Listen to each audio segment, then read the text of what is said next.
La mare se porte bien. J'ai mis des lentilles d'eau.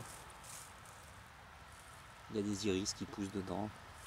J'avais mis aussi, vous voyez, du papyrus là, qui pousse, qui est devenu assez grand d'ailleurs.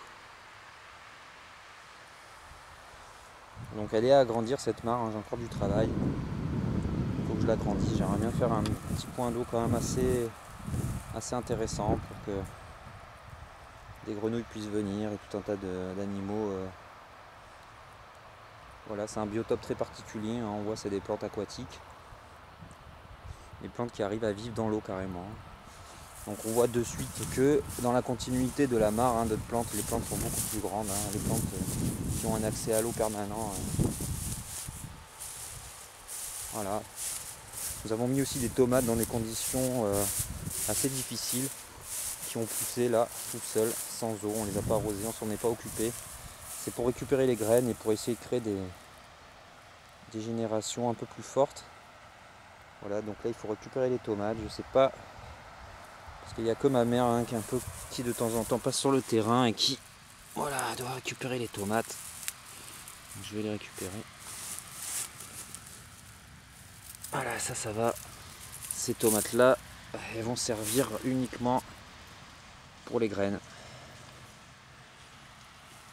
Et puis les autres, on va les laisser là, hein. Elles vont faire des graines l'année prochaine en tombant. Voilà, les graines vont passer l'hiver dans le sol et elles repartiront au printemps. Voilà, donc je vais vous montrer aussi, on a fait un petit coin à pommes de terre là-bas. Vous voyez, hein, là c'est très dur de ce sol, c'est vraiment un pré, hein, il n'y avait rien du tout. Donc là je pense que je vais faire venir quand même quelqu'un avec un tracteur, même si je suis contre, parce que là je peux pas tout labourer tout seul, ça va vraiment être trop compliqué, pour au moins défoncer tout ça, et au moins une fois. Et après ça sera le premier labour et le dernier, parce que moi je suis pas du tout pour le labour. Je pense qu'une fois que la terre, si on fait des buts, comme je vous ai montré là-bas, et qu'après on entretient bien sa butte, je pense qu'il n'y a plus besoin de labourer. Il faut de temps en temps nourrir sa butte aussi avec peut-être un peu de fumier, un peu d'amendement, du bois, des feuilles. Et là ici pour l'instant vous avez vu j'ai beaucoup d'herbe, donc je vais passer le rotofil, je vais récupérer de l'herbe, déjà ça va me faire un bon tas d'herbe. Parce que bon, le rotofil me fait gagner aussi pas mal de temps sur la coupe de l'herbe. Donc voilà, ici on avait mis des pommes de terre et on avait mis du lin.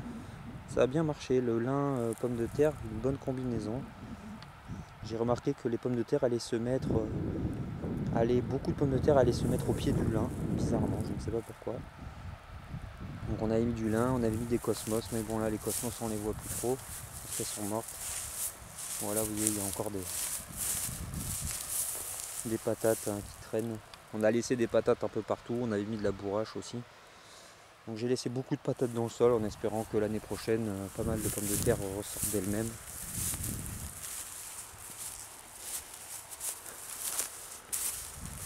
Donc voilà, vous avez fait un peu le tour du terrain. Voilà, donc c'est très grand, je vous montre pas, il y a encore un côté en haut mais que j'ai pas du tout travaillé encore. Il faut que je mette la barrière tout le long du terrain, donc ça fait vraiment beaucoup de travail, hein. Planter les trous, il y a au moins plus de 200 ou 300 piquets à mettre pour clôturer le terrain. Vu qu'il faut que je clôture parce que les gens ici dans la région viennent, puis ils peuvent me prendre mes pieds, mes récoltes.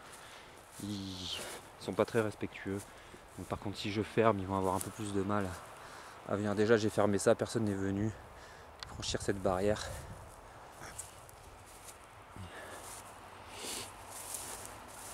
Donc après vous avez le côté du bois là-bas.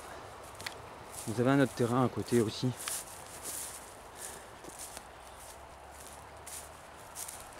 Je sais pas ce que la mairie va en faire de ce terrain.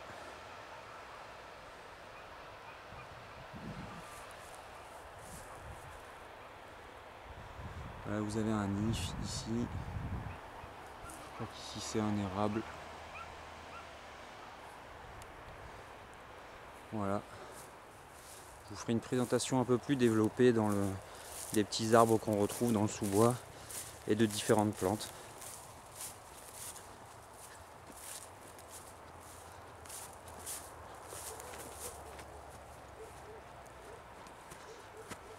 Donc là ici aussi j'ai implanté une achillée, comme on dit. Moi je dis Achille, mais parce que bizarrement on disait Achille, hein, on disait pas Achille, mais alors que c'est la plante d'Achille. Mais on dit Achillée, on va savoir pourquoi.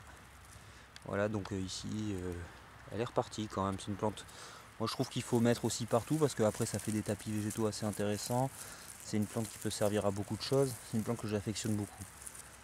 Voilà, on peut la manger, on peut faire de la tisane. C'est une plante très intéressante au niveau des coupures. Ce qu'on appelait l'herbe aux soldats, l'herbe aux charpentiers, plein de noms. Les soldats l'utilisaient sur les champs de bataille pour soigner leurs blessures, puisqu'elle permet d'arrêter que le sang coule. Donc elle va faire des croûtes, le sang va coaguler assez rapidement grâce aux molécules qu'elle contient. Là j'avais mis des fraises aussi. Elles ont bien tenu, voilà. Bon, j'espère qu'elles vont aller se répandre un petit peu comme dans un sous-bois naturellement à droite à gauche. Là j'ai mis de la menthe. Là j'ai mis une plante, je sais pas encore trop ce que c'est. Je trouve qu'elle lutte un petit peu en ce moment. Encore une capucine là-bas, du romarin. Ici j'ai mis de la lavande et du romarin. Je vous conseille de mettre du romarin, de la lavande, du thym et de la sauge un peu partout sur votre terrain. C'est des plantes qui sont quand même très intéressantes pour la médecine, qui vont vous servir pour tout un tas de choses. Ça va protéger vos cultures. Donc là j'ai mis un fusain et j'ai mis un buis aussi. Voilà. Il y a un petit buis ici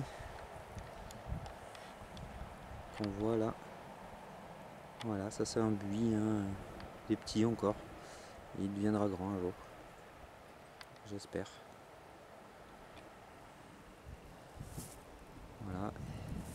Ici vous avez de la roquette. Je crois que j'avais mis un peu de la roquette partout. J'adore la roquette, donc j'en mets un petit peu partout. J'adore cette salade. Donc là vous en avez un peu.